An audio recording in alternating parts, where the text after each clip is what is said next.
One thing we do really well at Light Reading is we get super technical. We can tell you all about the guts of the network and all the protocols and all of that stuff.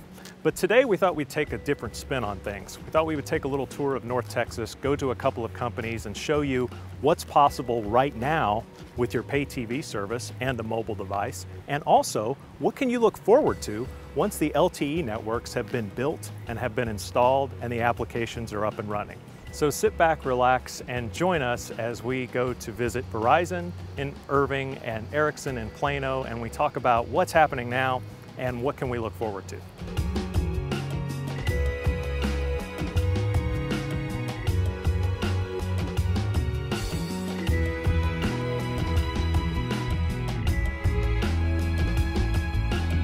I'm here with Shadman Zafar, Senior Vice President of Product Development at Verizon.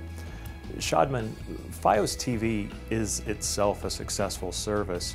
Why develop applications for mobile devices? Well, our philosophy with Fios in general have been, we actually have this principle called creative disorganization. What that really means is to not force the customers to organize themselves. Let the customer's life proceed the way they would like it to proceed. And in that form, people are their experiences and their behaviors evolving in a certain way. We are trying to make sure that the product evolves to match to that experience.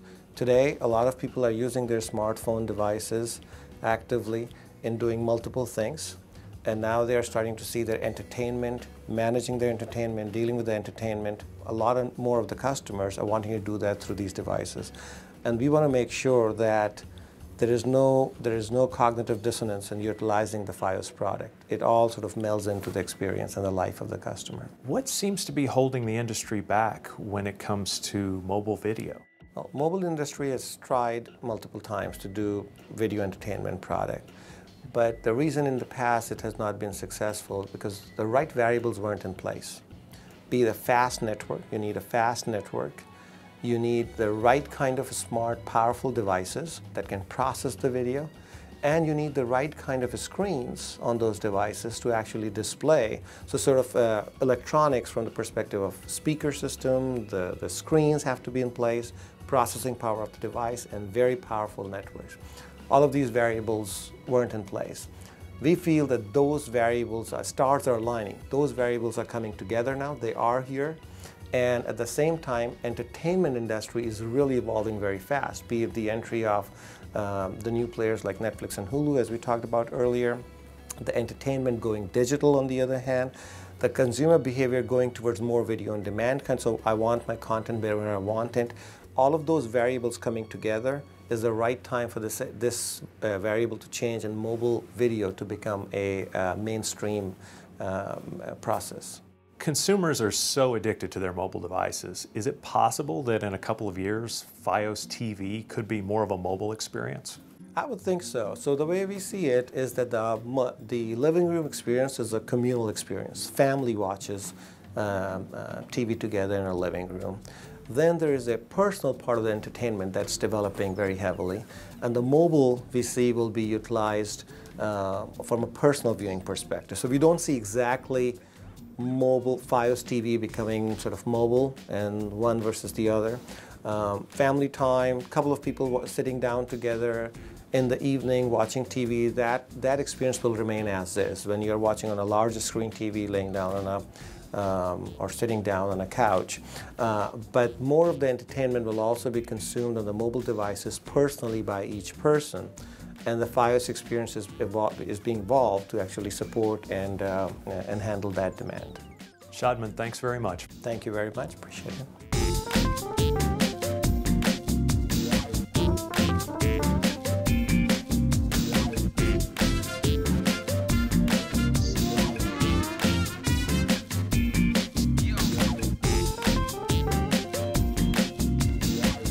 I'm here with Keith Shank of Ericsson's Advanced Technology Lab. Keith, how tough is it to predict just how popular LTE is going to be? It's very difficult as far as us looking into the future for how consumers are going to adopt its services.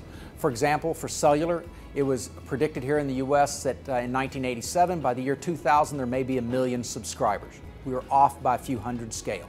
If you look at how we're looking at how the internet is rolling out and the number of devices and the number of users that are going on to services and applications, we never can predict that the bandwidth is big enough. We always underpredict it. The same is going to happen when LTE is embedded in many things in your life, maybe everything in our life.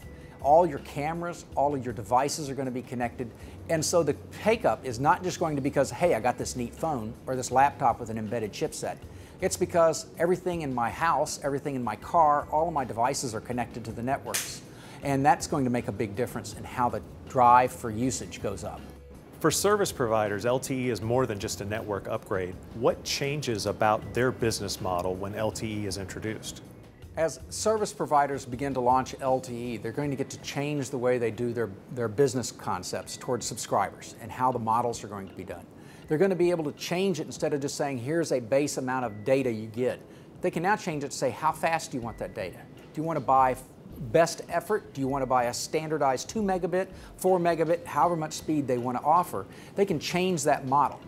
And they can also change the model for, do you want to be able to have this all the time? On certain applications, do I always want my video streaming to be best effort, or do I want it to be high quality? I can now change that model to subscribers to charge them not only for how much they're connected, but how much data they're using and how fast they're using it. It's a little bit of a change for the operators. Very important if we look at 50 billion devices and connections, because I cannot charge a Coke machine what I charge a normal subscriber. It has to be a different kind of a rate.